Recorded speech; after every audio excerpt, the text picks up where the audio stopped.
Dominicains au Rwanda. Méditation de lundi de la 26e semaine du temps ordinaire. La voie d'être grand devant Dieu.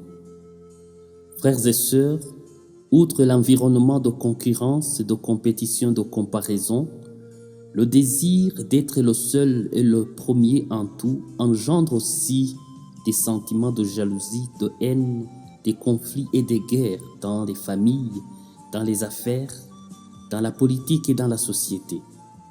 Être disciple du Christ ne suffit pas pour échapper à cette inclination de l'esprit.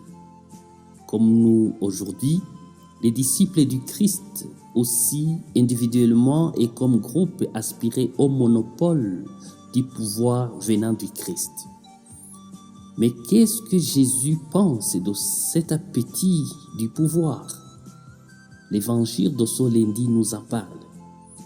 Face aux interrogations des disciples cherchant à savoir celui qui est le plus grand parmi eux, ensuite leur indignation face à l'œuvre d'un inconnu qui expulsait les démons au nom de Jésus, Jésus les éclaire sur l'attitude appropriée à prendre qui doit marquer ses disciples. Accueillir un enfant, relever le petit parmi eux. Pour Jésus, il n'y a pas de problème à aspirer au bien suprême ou à chercher à être le premier, mais la voie par laquelle nous passons pour y accéder mérite une attention particulière. Selon Jésus, la grandeur réside dans l'humilité, dans l'accueil et dans le service des plus petits de nos sociétés. Pratiquement, être grand comme Jésus, c'est être capable de relever le faible, le petit parmi nous.